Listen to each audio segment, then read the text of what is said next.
was at a family gathering when my mom asked, "Are you excited to turn 23?" My entire body tensed up. You see, every generation in my family, someone dies on their 23rd birthday. First it was my great-grandfather, then my grandmother's sister, then my mom's cousin. I'm not superstitious, but no one had a good explanation for it.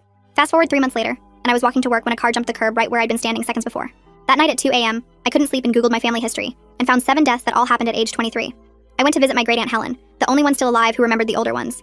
But the second I mentioned the deaths, her face froze. "Why are you digging into this?" she asked, not looking at me. I told her my birthday was coming up and she finally turned around, her face pale. "They all died between 3 and 4 in the afternoon," she whispered. "We stopped having birthday parties because of it." She wouldn't say anything else.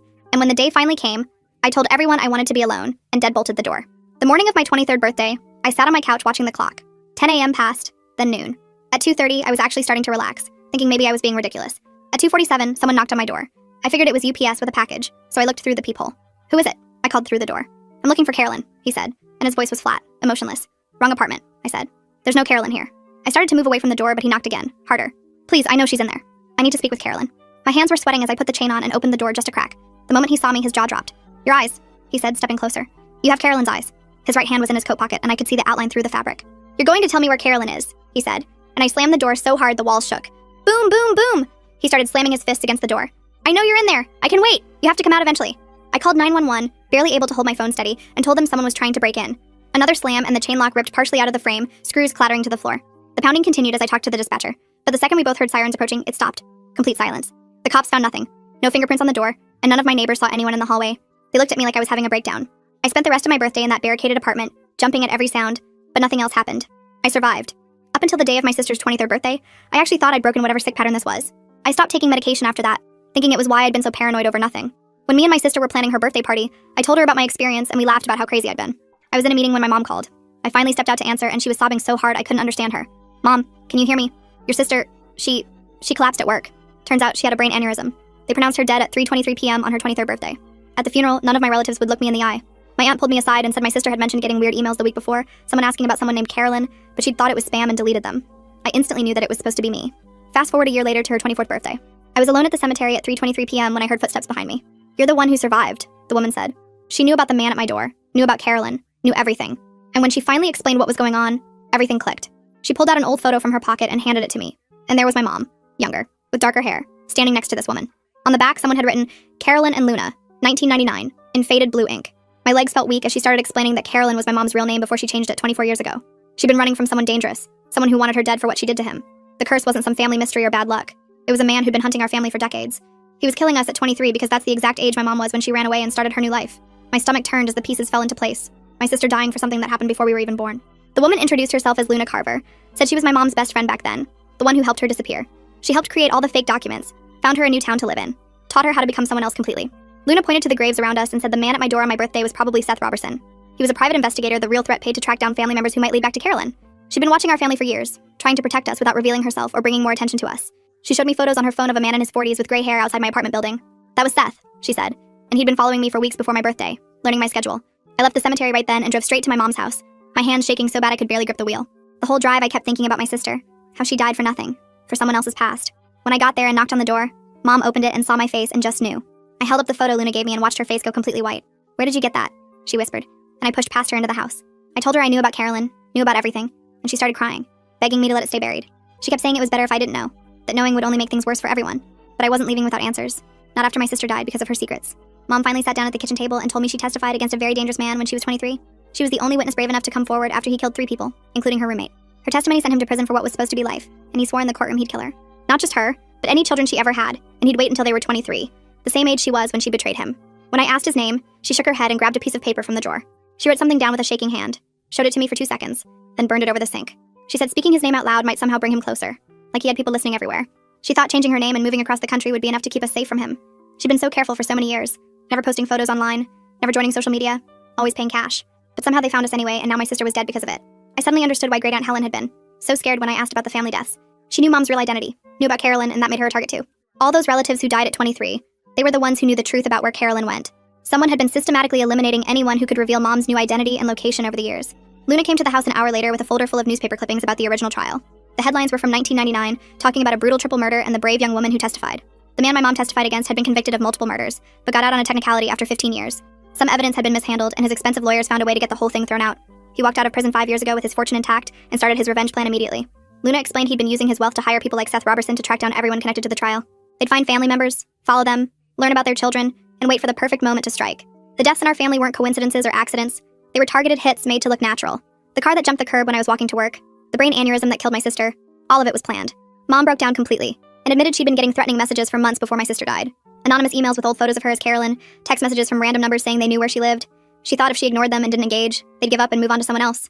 She never imagined they'd go after us kids, thought the threats were just to scare her into running again. But she was wrong, and now my sister was dead, and I was supposed to be dead too. My whole body was shaking as I stood there in Mom's kitchen looking at her crying at the table. I wanted to scream at her for keeping this secret, for not warning us, for letting my sister walk around not knowing she was in danger. My fists were clenched so tight my nails dug into my palms. Luna must have seen how mad I was because she stepped between us and put her hand on my shoulder. She told me that warning us might have made things worse, that these people watch for any sign their targets know about them. Mom had gone to a security expert years ago who told her the best thing was to act normal, never let on she knew about the threats. The expert said if she told us kids, we might panic or do something that would tip them off and make them strike faster. I pushed past Luna and grabbed Mom's laptop from the counter. My fingers flew across the keyboard as I logged into my sister's Facebook account, using the password she'd given me years ago. Luna leaned over my shoulder as I scrolled through her messages from the weeks before she died. There it was in her message requests. Someone named Marcus Henderson saying he was researching our family tree for a genealogy project. My sister had replied to him 3 weeks before her birthday, sending him photos of our family reunions and telling him about where we lived and worked. The profile picture was some random old man, but Luna said it was probably Seth Robertson using a fake account. She pulled out her own laptop and started showing me website after website where our information was just sitting there for anyone to buy. Property records showed Mom's address and how much she paid for the house. Voter registration had our full names and birthdays. Those stupid people finder sites had our phone numbers and email addresses and even listed our relatives. Every time we updated our LinkedIn profiles or posted on Instagram, we were basically drawing them a map straight to us. Luna opened another folder on her computer and my stomach dropped. She had medical reports from 3 other families connected to the original trial. Families where young people died from sudden brain bleeding or organ failure. The symptoms matched what happened to my sister perfectly. There was this drug that could trigger bleeding in the brain if you had certain genes, and it broke down in the body so fast that normal toxicology tests wouldn't find it unless you knew exactly what to look for. My hands were shaking as I read about a girl in Ohio who collapsed at her job just like my sister, another one in Texas who died during her birthday dinner. Luna had been tracking these deaths for years, building evidence that they weren't natural. We drove to the police station that afternoon with a box full of Luna's files and printouts. The detective listened to us for about 10 minutes before holding up his hand. He said without concrete proof of murder, without the actual drug in someone's system or video of someone poisoning them, there was nothing he could do. These were all just coincidences as far as the law was concerned. He suggested we hire private security if we were really worried and maybe think about moving somewhere else. Mom slammed her hand on his desk and said she wasn't running anymore.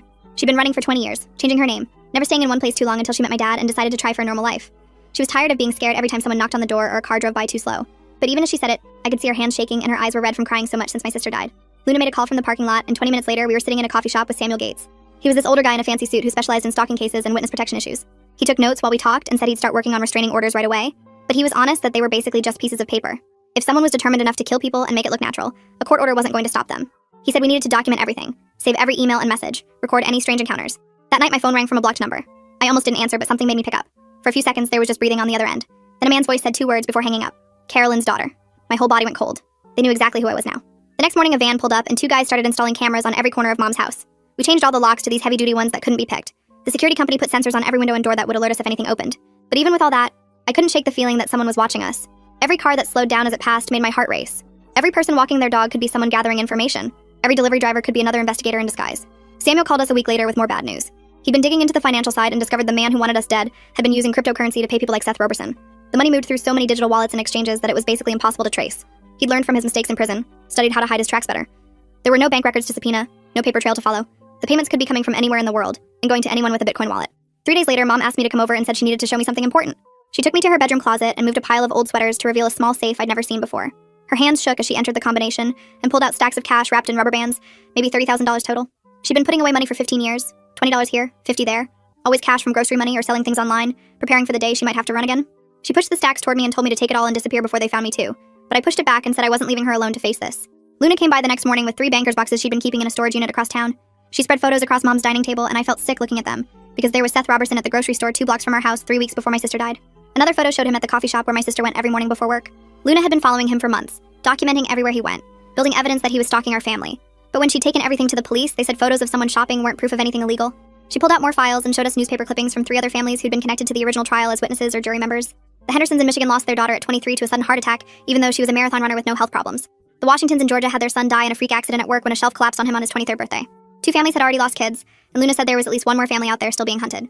I found the Henderson family on social media and sent them a message explaining who I was and asking if we could talk.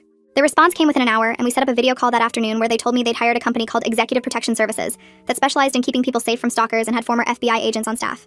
They'd been paying $8,000 a month for 2 years to have security check their house every day and follow their remaining kids to the school and work.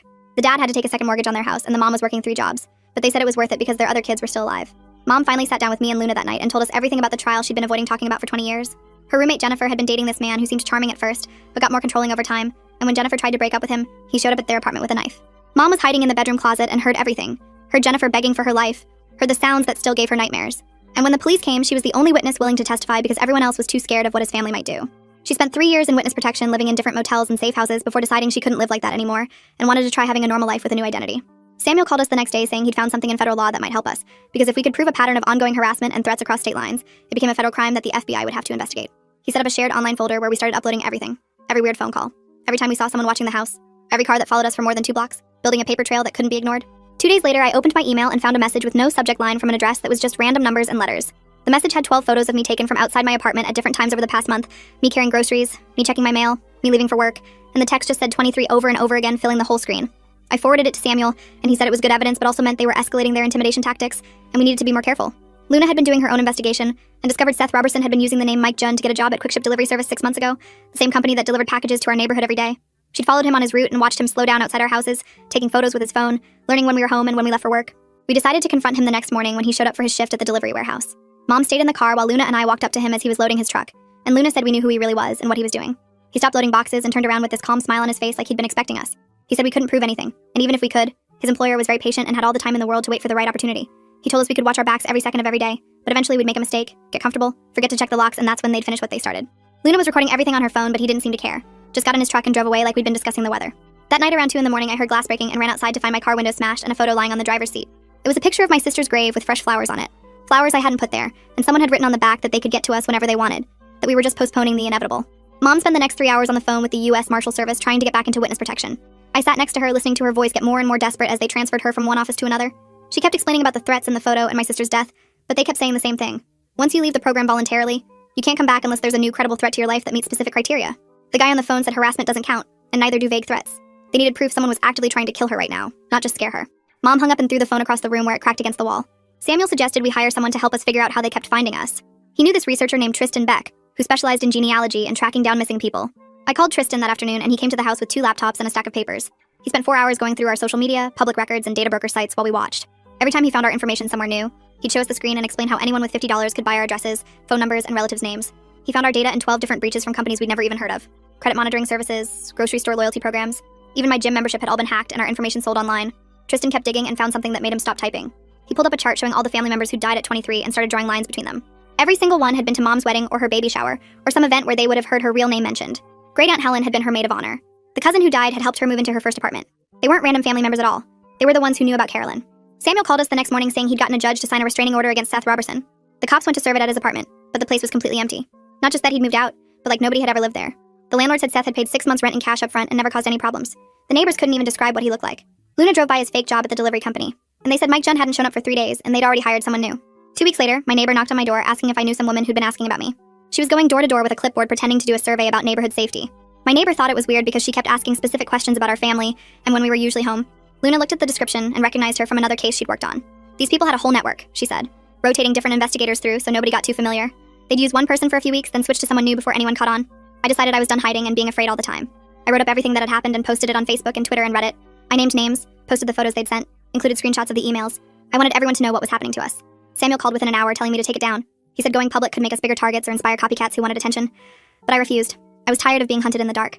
The post started getting shared, and within a day, it had thousands of views. My phone wouldn't stop ringing with reporters wanting to interview us. Local news stations showed up at the house. Mom locked herself in her room and wouldn't come out. She kept saying the attention would make everything worse, but I thought maybe being in the spotlight would protect us. If everyone was watching, they couldn't just make us disappear.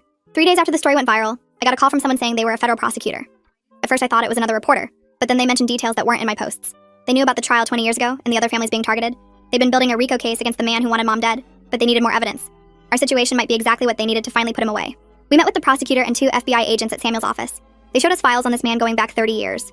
He'd been suspected in dozens of crimes, but they could never get enough evidence. They said if we cooperated with their investigation, they could offer us federal protection. It wasn't full witness protection, but they'd have agents check on us regularly and monitor our communications. We agreed immediately.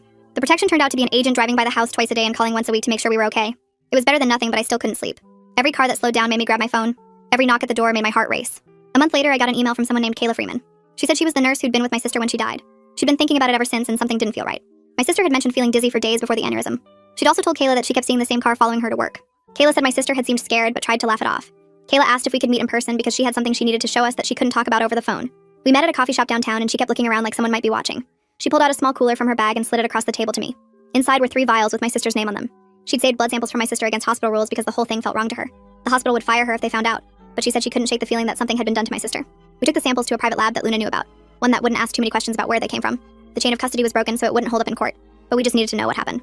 2 weeks later, the results came back and I threw up when I read them. They found traces of a rare compound that can trigger aneurysms in people with certain genetic markers. The toxicologist said it was almost impossible to detect unless you were specifically looking for it. It wasn't enough for a murder charge since we couldn't prove how it got in her system, but now we knew for sure that someone had poisoned my sister.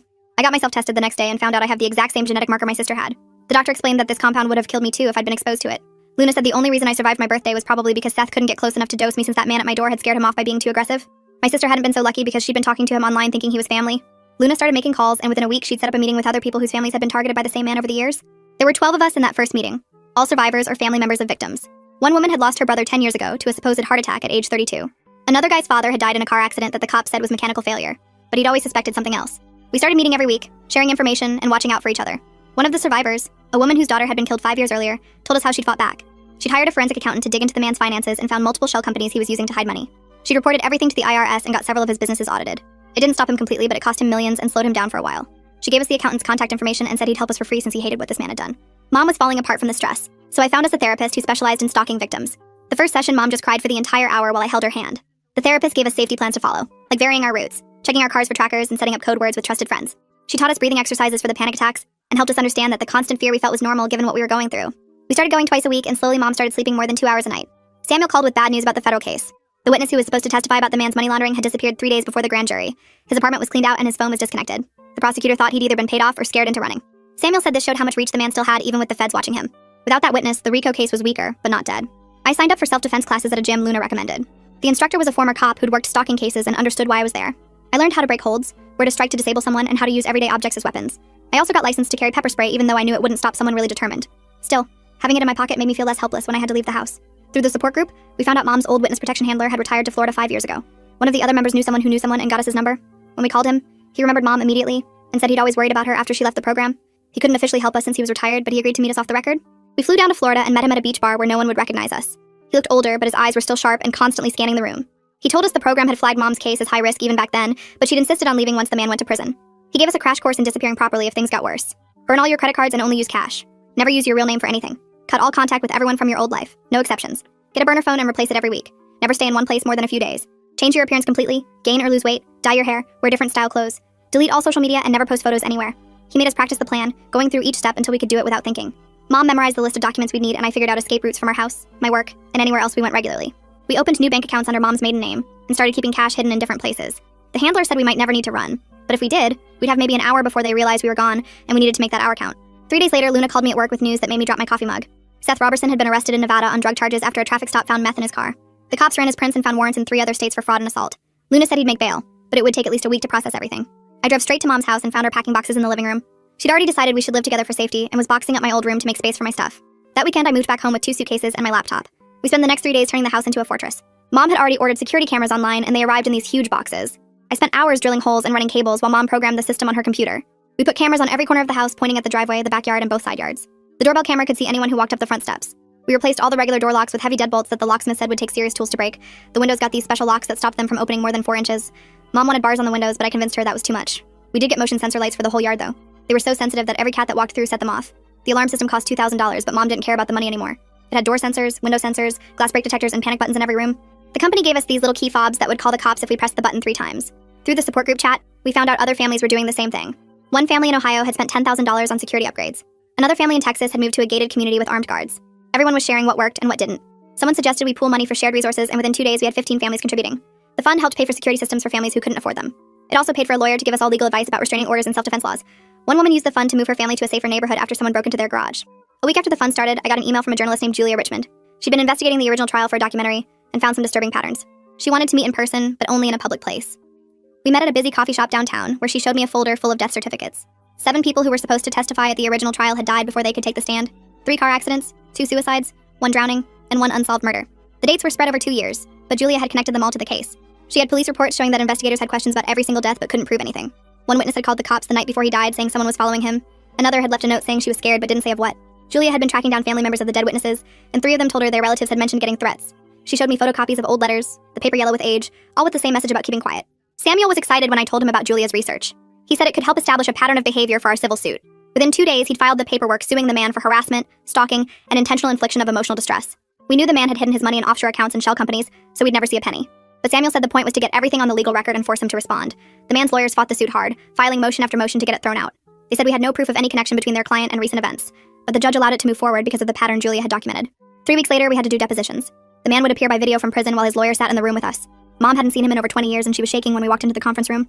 Samuel held her hand while the tech people set up the video link. When the screen turned on and his face appeared, Mom made this sound like all the air left her body. He looked older, but his eyes were the same, cold and flat like a shark. He stared right at Mom through the camera and smiled this tiny smile. "Hello, Carolyn," he said, and Mom started crying. The lawyer objected, but the damage was done. Mom couldn't stop shaking and had to leave the room twice to throw up. But when she came back the 3rd time, something had changed. Her face was hard and her hands were steady. She looked right at the screen and said she wasn't afraid anymore. The deposition went on for 4 hours with his lawyer trying to trip us up. But Mom answered every question clearly, describing the threats from decades ago and the fear she'd lived with. When it was over, Mom told Samuel she wanted to go public with everything. She was done hiding and wanted the world to know what this man had done. Julia was thrilled when we agreed to participate in her investigation. She'd already interviewed 6 other families and had boxes of documents. We spent 3 days at Julia's office going through everything, scanning old photos and papers. Mom recorded 8 hours of interviews, telling the whole story from the beginning. Julia's article came out 2 weeks later on the front page of the Sunday paper. The headline read, "Decades of Death, How One Man's Revenge Destroyed Multiple Families." It had photos of all the victims, timelines showing the patterns and quotes from 15 different families. The online version included documents and audio clips. Within hours, it had been shared thousands of times. My phone started ringing nonstop with reporters wanting to follow up. 3 more families contacted Julia after reading the article, saying they'd lost relatives the same way. The FBI agent assigned to our case called the next morning saying the article had given them what they needed. The publicity had brought forward 2 witnesses who'd been too scared to talk before. One had recordings of phone calls where the man discussed having people killed. By that afternoon, federal agents had arrested him on RICO charges that could mean life in prison. But Luna warned us that his network was still active. Seth Robertson had made bail and disappeared, probably warning others. The man had used dozens of people over the years and they were still out there. Some might want revenge for their boss going down. Others might be looking to collect on jobs they'd already been paid for. We couldn't let our guard down just because the main threat was locked up. The other families felt the same way, and our group chat was full of people reporting suspicious activity. One family in Chicago said a van had been parked outside their house for 3 days straight. Samuel filed papers for the trial that morning and said we'd have to testify in 6 months. Mom's hands shook when she signed the witness forms, but she kept writing anyway. The support group meetings moved from my living room to a community center when 40 more families joined us after the newspaper article. We printed flyers with warning signs to watch for and passed them out at every meeting. Luna helped us file for nonprofit status so we could get funding to help families with security costs. I went back to my office job but parked in different spots every day and took the stairs instead of the elevator. My coworkers thought I was paranoid when I checked under my car before getting in, but I didn't care. Mom met someone named Jerome at the support group whose wife had been killed by her stalker 5 years ago. They started getting coffee after meetings and I saw her smile for real for the first time since my sister died. The federal prosecutor called every week with updates and said they had enough evidence to put him away forever. 3 months passed with us all checking in daily and sharing any weird stuff we noticed. Mom and Jerome were going to dinner twice a week and she even let him come to our security check meetings. The trial date got pushed back twice because his lawyers kept filing motions, but Samuel said that was normal. I installed 3 more cameras at Mom's house and taught her how to use pepper spray properly. Our organization grew to 200 families and we started a website with resources and emergency contacts. Local news did a follow-up story showing how we were helping people and donations started coming in. Mom told me Jerome made her feel safe again, and I was happy she found someone who understood what we'd been through. The trial finally started and we sat in the courtroom watching them bring him in wearing shackles. Mom grabbed my hand when he looked at us, but she didn't look away this time. I testified for 3 hours about my birthday and what happened to my sister. Mom testified the next day and told them everything about being Carolyn and running for 20 years. The jury took 2 days to come back with guilty verdicts on all charges. When the judge read life without parole, the man stared at Mom and mouthed Carolyn, but she just stared back without flinching. We organized a memorial for my sister on what would have been her 25th birthday. The whole family came this time and we finally told everyone the truth about the curse and what really happened. My aunts and uncles cried when they heard how my sister died and why we'd kept it secret. We planted a tree in the park with a plaque that had her name and the date. Seth got arrested 2 weeks after the trial for trying to intimidate another witness. They put him in the same jail as his boss while he waited for his own trial. The guard found him hanging in his cell 3 days later with a bedsheet around his neck. Luna said someone probably killed him to keep him quiet about the network, but the cops called it suicide. Another person from the network got picked up in Texas trying to threaten one of the other families. Our support group kept meeting every week and more people kept joining as word spread. Mom moved in with Jerome after 6 months and sold the house that had so many bad memories. I helped her pack up my sister's room and we donated her clothes to charity. We kept her jewelry and photos but let go of everything else that hurt too much to see. My job let me work from home 3 days a week so I didn't have to worry about my commute as much.